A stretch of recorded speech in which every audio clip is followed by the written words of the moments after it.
Welcome to Marketing Mistakes and How to Avoid Them. I'm Stacy Jones, the founder of influencer marketing and branded content agency Hollywood Branded. This podcast provides brand marketers a learning platform for top experts to share their insights and knowledge on topics which make a direct impact on your business today. While it is impossible to be well-versed on every topic and strategy that can improve bottom-line results, my goal is to help you avoid making costly mistakes of time, energy, or money, whether you are doing a DIY approach or hiring an expert to help. Let's begin today's discussion. Welcome to Marketing Mistakes and How to Avoid Them. Here's your host, Stacy Jones. Welcome to Marketing Mistakes and How to Avoid Them. I'm Stacy Jones. I'm so happy to be here with you all today. I want to give a very warm welcome to Preston Alder, CMO and co-founder of Neighborcom, a marketplace that is disrupting the $400 billion self-storage industry. Preston started his first company while he was in college at Brigham Young University, a videography business which both fulfilled his creative side and helped him get through college. His idea for Neighbor was born from a personal pain point before he even graduated. Today, we're going to talk about marketing tactics and how to build brand trust in a sharing economy. We'll learn what's worked from Preston's experience, what could maybe be avoided if your business is in the sharing economy or in any other type of economy, quite frankly, because we're all in business and where other brands are missing the mark. Preston, welcome. Hi, Stacy. It's good to be here.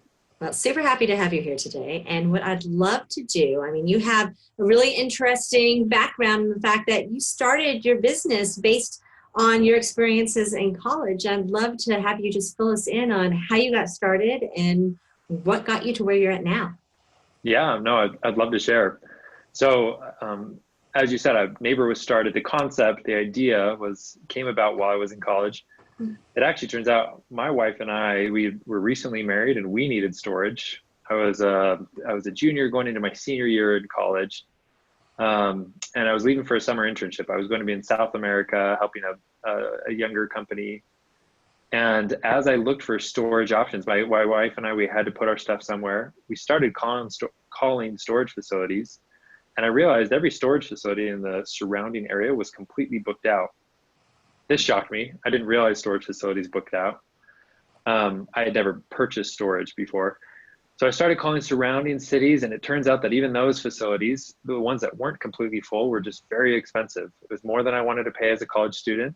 And so I kind of went to the drawing board and started calling around. I called friends.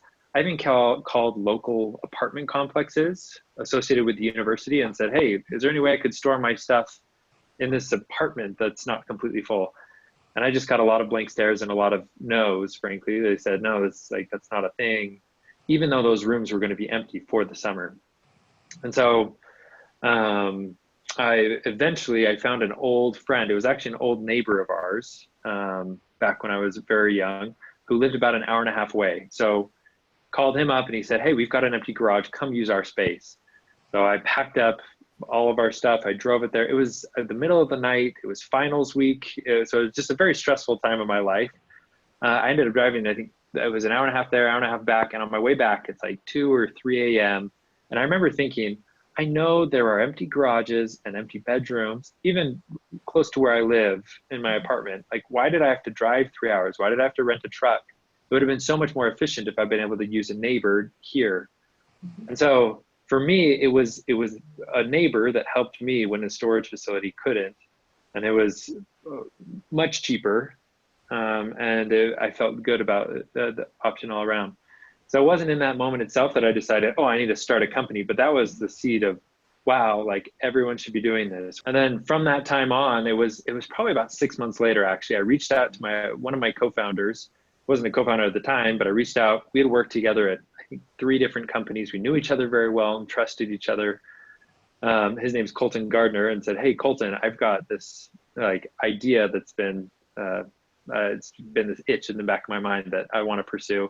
So we started making pitch decks. He was up at the University of Utah. I was down at Brigham Young University. We pitched at both. We started winning competition money, and that's kind of how we got our first seeds of an idea going, our first initial small funding. And then from there, we actually pulled on my third co-founder, Joseph Woodbury.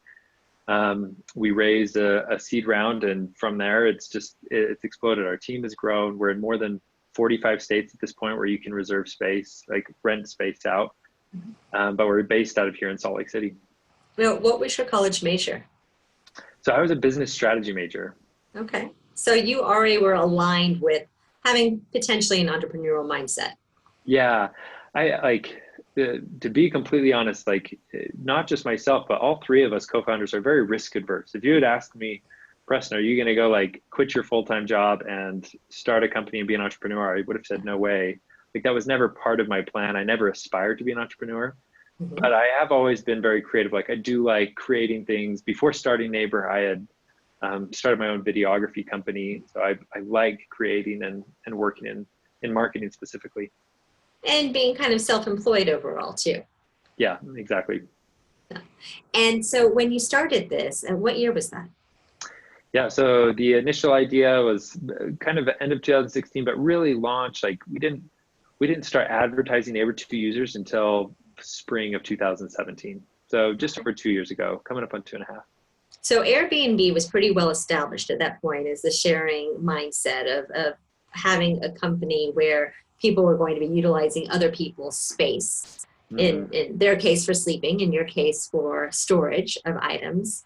Do you think that helped lay the groundwork for you and kind of opened doors and made it a little bit easier that they had broken those doors and people are used to potentially using other people such as Uber and Lyft to drive you places? I mean, it's a very different mindset than a decade ago. Yeah, no, they definitely did. Like the groundwork that Uber, Lyft, Airbnb, like all these companies have done, have made it exponentially easier for us to both communicate the idea of what we do and also establish trust. Mhm. Like in a lot of ways, I feel like their challenges of convincing people or getting people on their product are even more difficult than ours. Like 20 years ago would have seemed crazy to go sleep in a stranger's house or to get in a car with someone you'd never met before that Yeah. isn't a taxi driver. But for us to say, hey, would you be comfortable storing your Christmas stuff down the street with a neighbor that you potentially already know? Mhm. The idea behind Neighbor is that we're not even trying to connect people across great distances. We're really trying to connect people as close as possible to where they're living in their own neighborhood. And so that taking that step of would you feel comfortable storing your stuff with a neighbor?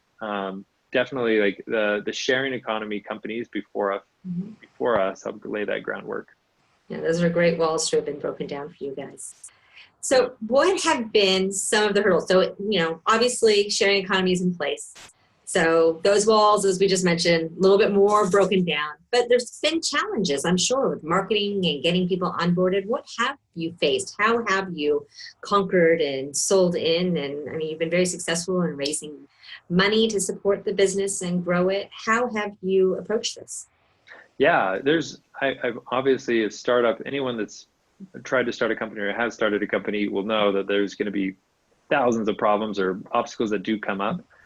I would say two major ones that stick out were one, like we're building a marketplace. Marketplaces are very difficult. It means that we have two types of customers that have very different needs. Like it's a very rare case where someone who has space actually needs storage and someone that has who needs storage has space. Right. So for that reason, we have two different people, like two different types of customers with different needs, different demographics. And we need to market to both those customers before we can even start making money. Like we need to have hosts and renters, or what we call them. So it's the chicken and egg syndrome. So I can speak to that and how we've overcome and how Yeah. we've identified ways. And then I have a second point as well. Yeah. So to this first one, I think the first and foremost, like one of the biggest lessons I've learned is we really need to, you need to identify who your customer is and where they're at. Like, how are those trends and finding them going to be different?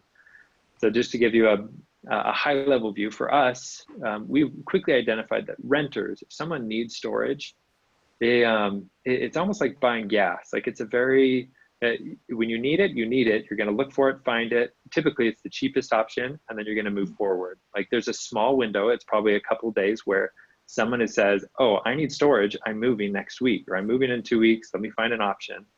They'll go through this search period where they're trying to find it, and they're proactively looking on channels. So they might be performing a Google search or on Google Maps, and they might be calling around or just like word of mouth or looking for facilities on the side of the road.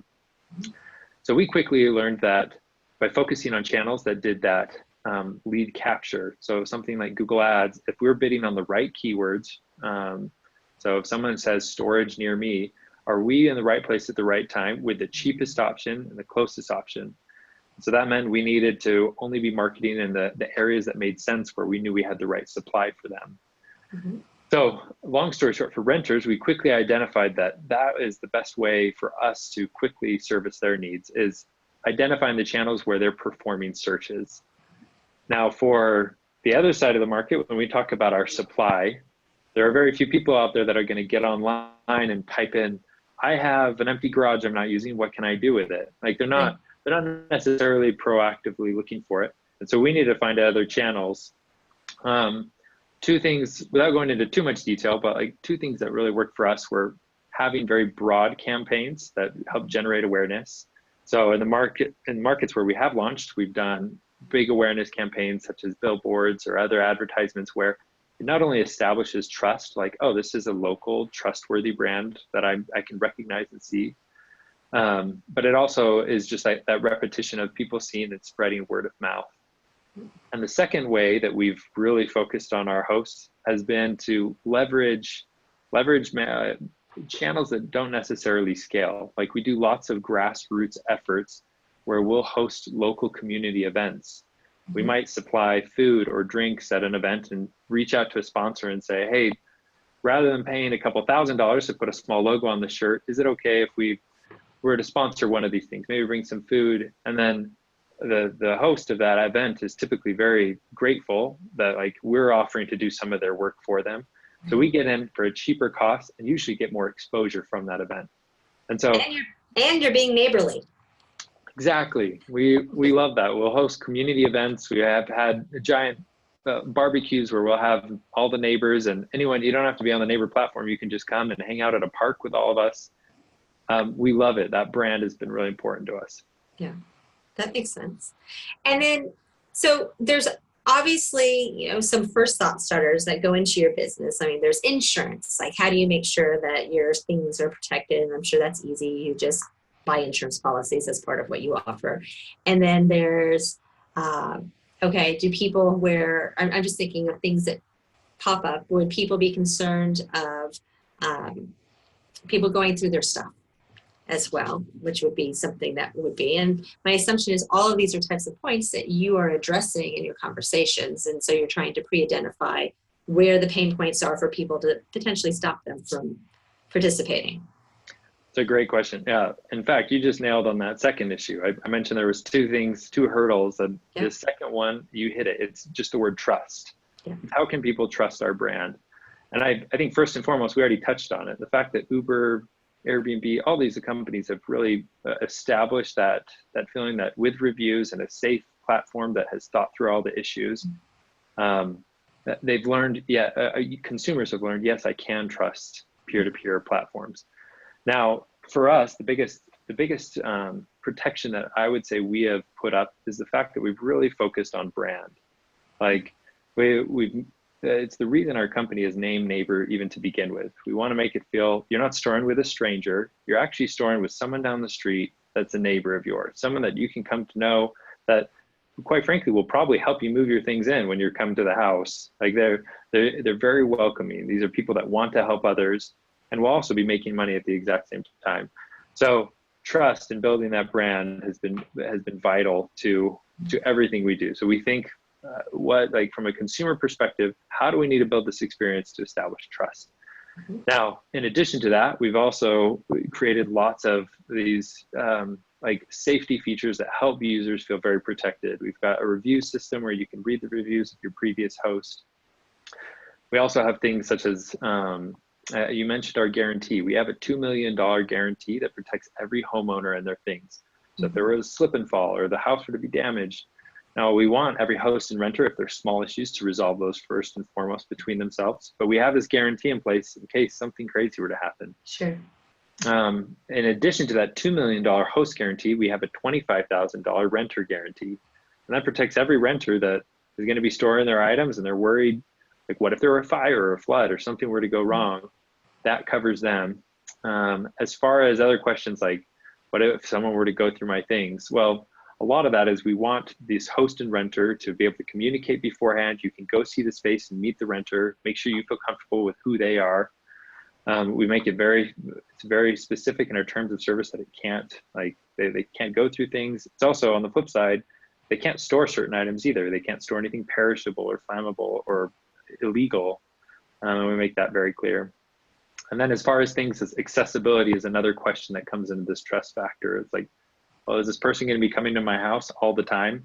Right. And 3 really, in the morning, I must have my Christmas items at 3 in the morning. I'm ready now. Yep, totally. And what's nice is, well, first and foremost, our renters rarely access the space. If you're putting something in storage, it's probably because you don't need it on a day-to-day basis. So that helps resolve that. Whenever every host lists their space, they have the option of selecting 3 different features or 3 different levels of accessibility. Let's say I'm listing a concrete slab on the side of my house for someone to come park. I could say this is available 24/7. I don't care if you come at 3 in the morning, because it's not it's not invasive. You're not coming into my home. The second option is it's business hours. And so let's say you own an office and you've got an extra room in that office, and you're like, well, we're going to be there during business hours anyways, and we might as well make a few $100s a month off that office space. You're welcome to come anytime during business hours. And then finally, there's by appointment only. And by appointment only is the most common for home use. And so both the renter, they understand I can only access that space if I send the host a message and that host says, yes, you can come see like visit the space. Sure. And yeah, what's nice about this platform is it's not too much different than the current self-storage industry as well. Like, even for self-storage, most facilities will close at a certain point in the evening, like 5 or 6 at night, and you can't access your stuff anyways until the next day. No, it's very true. And what you also said about people not ever going back to their storage if it's long-term, I am a good case in point. When my husband and I met and I moved out of my house and into his house, we downsized, but we didn't want to get rid of everything. So for over a year and a half, we kept things in storage. It was a lot of money to spend, by the way, and a lot of things we probably didn't really need, but we didn't go once. So it's easy to see that you don't have to stop by all the time. Yep, no, totally. But yeah, so those are the 2 big hurdles that I would say, like the marketplace, building 2 sides of the market, and then also trust, making sure that our users can feel comfortable and confident when they come. They realize, hey, I can get paid every month on time. That is another part of trust. Even if, let's say, a renter were to come and start renting my basement, what would happen if they stopped paying after a month? Well, Neighbor, like, in order to establish trust with each of our hosts, we promise that we'll continue paying for that monthly rent until their items have been removed, and we'll help with that process of removing. So as a host, you never feel the difference. That space is like, you continue to get paid for that space. Right. That's great. So you take on any legal requirements of going after the person who's abandoned their items. Yeah, we help through that process. So in the case of abandonment, or if there's an eviction process, we follow all lien laws according to the state to help remove those items. Give yourself a few more years and expand a little bit more, and you too can have a whole like storage war type of show of all the things that you have found and collected. Yeah, totally. That's great. So, okay, so you're using local communities to get the word out. Are you focusing on large cities right now? Are you focusing on smaller cities or college towns? Or how are y'all choosing on what locations around the United States you're going after as you're building? Are you going all in for the biggest of the biggest, or a more moderate approach? Yeah, no, it's a good question. We started very local here in Utah, and it was, let's focus on the communities where we're living. We're very micro-focused, even within cities. Very quickly, we spread all throughout Utah, and we've got a very good footprint here. At this point, though, our organic growth, and it's been very encouraging. Our SEO and our brand name outside of the Utah market has exploded. We now get more registrations and growth outside of the state than we do within the state of Utah, and that's been happening for some time. So while we're growing organically across the nation and growing fast, it's we do have select markets where we've identified, okay, these are markets where we do want to do a focused effort. We want to go out and launch. Like, just recently, we announced a launch into the LA market. Mm-hmm. And in addition to LA, we've got a lineup of other markets already identified that we'll be launching into. One of the key questions we ask ourselves are, will we be able to find both supply and demand? Like, is there demand for storage in this market, as well as do we feel pretty confident that we can get supply in that market? Right. So those are as far as like strategy and how we select those markets, that's what we think about. And if you had to do this over again, would you approach in a different way, or do you think you've ticked off all the boxes that you would have taken the first go around?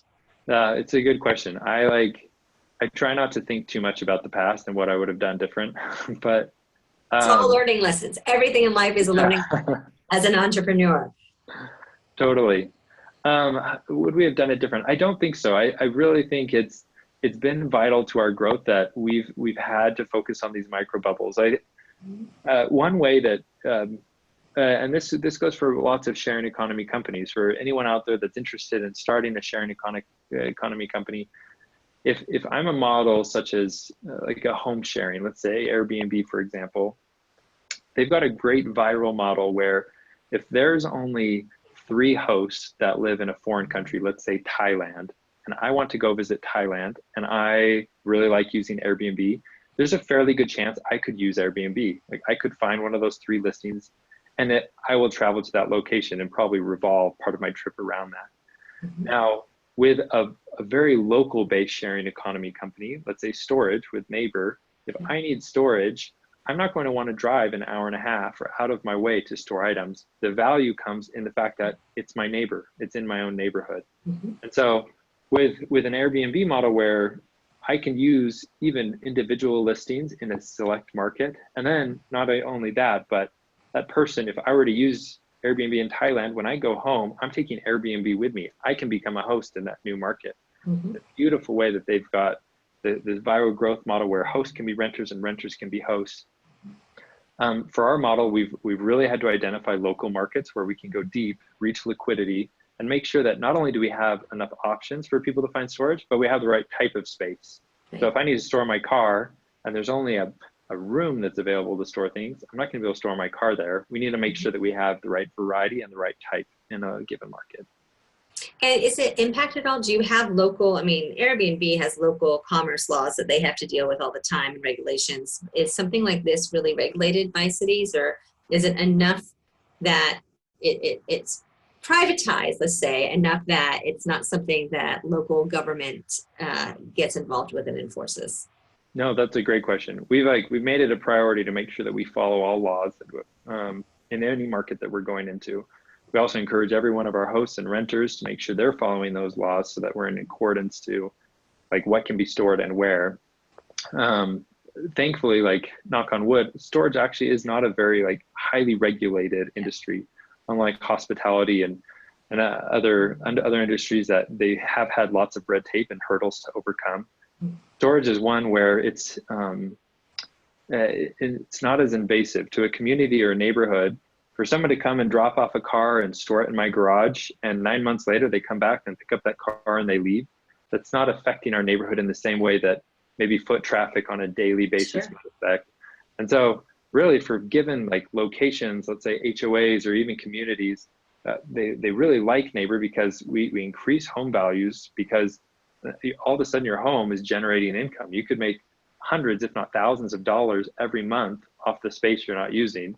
And that all of a sudden, it's almost like you're making money, even though it's still zoned for residential. So we haven't had those hurdles, and I'm sure there will be opposition. But like all in all, we've appealed to the demographics. We help communities, we help individuals, and we want to continue to do so. That's great.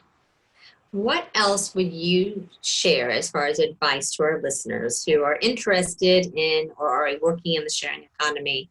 What do you think that they should keep their eyes out for? Yeah, sorry, to rephrase the question, like specifically sharing economy or just general advice for entrepreneurs? So why don't we start with sharing economy, and then I'll give you general advice. Yeah, great. And I've had a lot of people talk to me or approach me X, Y, or Z. A lot out there. The internet's glitching, so I'm going to have you restate what advice you would give? Because, it's all things tech today. So just, yeah. Yeah, no worries. So yeah, no, it's a fairly common question. Like that sharing economy it's the way of the future. Like we're leveraging underutilized resources to make both a more affordable experience as well as a way for others to make money. So that's my small pitch that I love sharing economy companies. I think it's just a way to improve our commerce in general. As far as advice I'd have, lots of people have approached and said, hey, I want to start the Uber or the Airbnb of X, Y, and Z. And it could be of power tools or of camera equipment or whatever that is. My biggest recommendation is to pick a narrow focus, like really hone in on a single thing, and ideally hone in on one where you feel like you can hack one side of the marketplace. Yeah. You can figure out the supply or the demand. A lot of people want to take on the world and just say, we want to do every rental under the sun.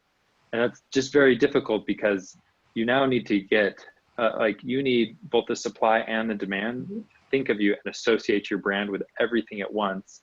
And unless you have that overnight, it's very difficult to grow that traction.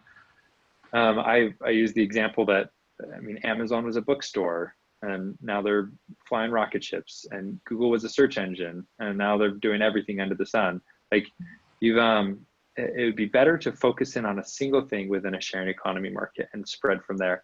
So this is just an example I'll sometimes throw out there. If I wanted to do a sharing economy platform for athletic equipment rentals, I might focus in and say, I'm going to do ski equipment, and I'm going to spend an entire week on the ski slopes, and everyone that's getting off the bus to go up the hill, I'm going to say, hey, do you need skis? You should get on my platform and rent. Here's a flyer. And for everyone coming off the hill with skis, I'm going to hand them another flyer and say, hey, you've got skis you're not going to use for the next 60 days. You might come 2 more times a season. You should put them on my platform and rent them out to someone else.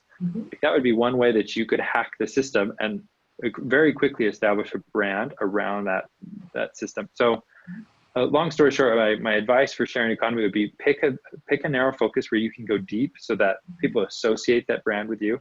And then the second piece of advice would be try to hack one side or both sides of the market, the supply and the demand. Okay. And then as far as entrepreneurs, and all of that is great advice, by the way, as far as entrepreneurs go, since you are certainly one, what advice do you have for them? Probably 2 things come to mind. First, I'm actually not a huge advocate of how you should be an entrepreneur. For me, it very much found me, and I'm glad I'm here. I absolutely love it. Wouldn't trade it for the world.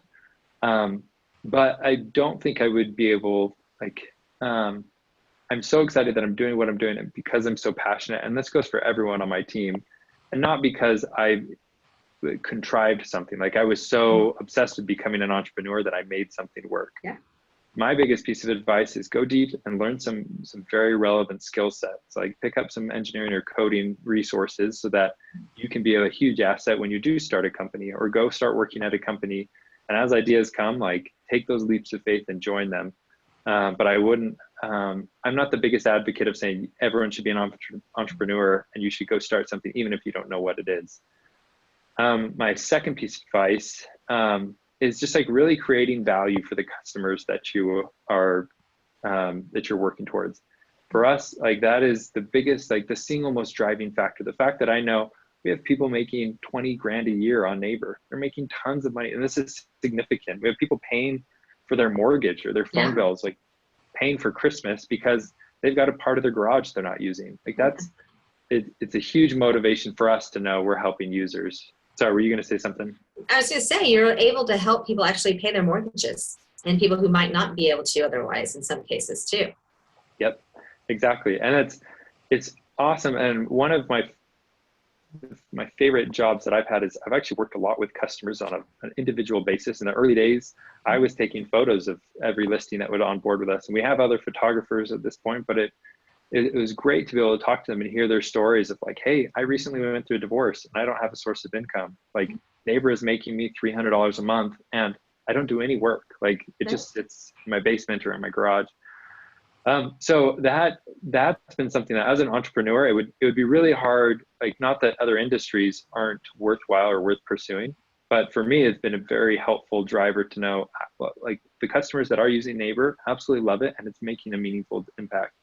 In addition, every one of our renters, on average, our listings are about 50% the price of traditional storage. So those people that are in a bind and need storage, we're not only closer, not only do we provide a guarantee that makes us safer, but we're also a cheaper option for them. So that, like, being able to provide value for our customers has been one of the things that's driven me as an entrepreneur.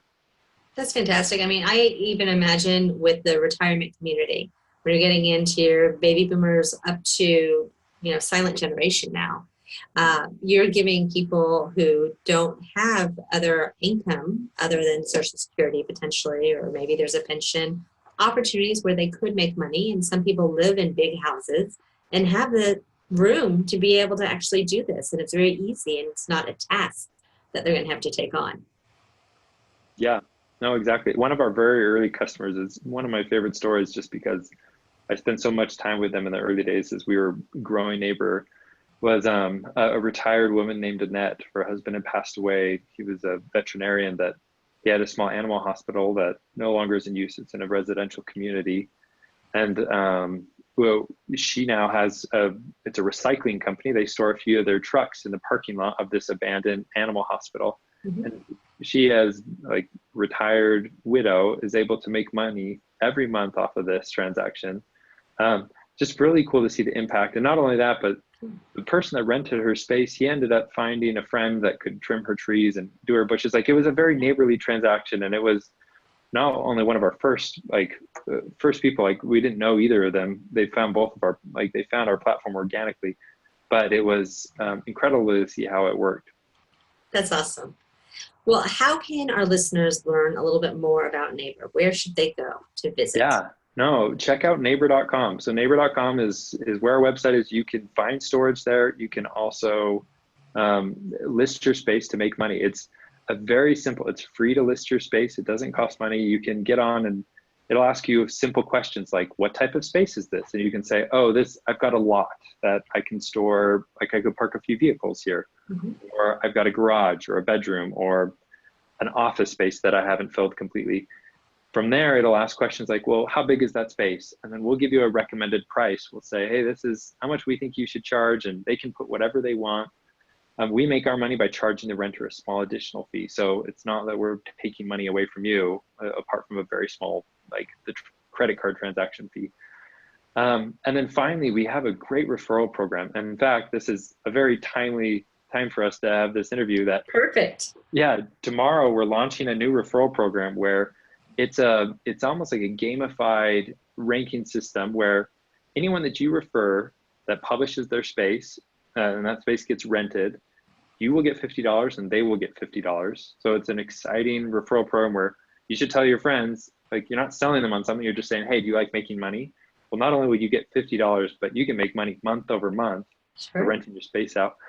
And there's a point system. Not only can you make $50 for every completed reservation, mm-hmm. but the leader at the end of each month, so the person at the top of the board, will get an entire month of their mortgage paid off. So Neighbor.com is going to come in and write a check for your mortgage for that month.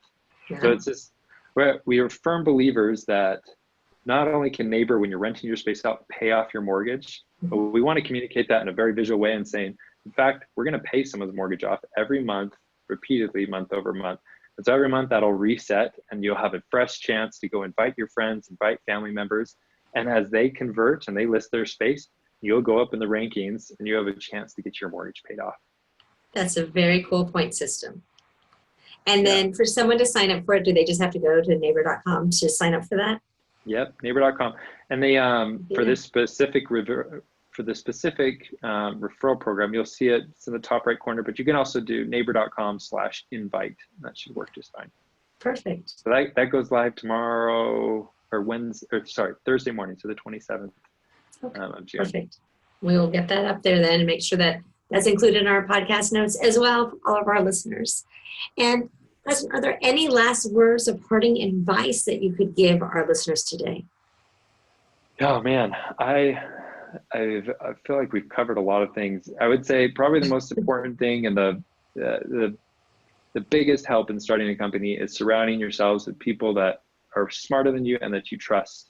Like everyone at this company, I would say, is smarter than myself, and they're all amazing. It's cool to work with, not only close friends, but people that I admire and can get lots of professional help from. So whatever you do, even if you're not going to be an entrepreneur and start your own company, like you should definitely factor in whatever career path you take, you should factor in those that you work with and make sure they're people that inspire you to be better and also can help mentor you. Well, I think that is awesome parting words of advice. So Preston, thank you so much for joining us today. Really, really enjoyed having you on the show.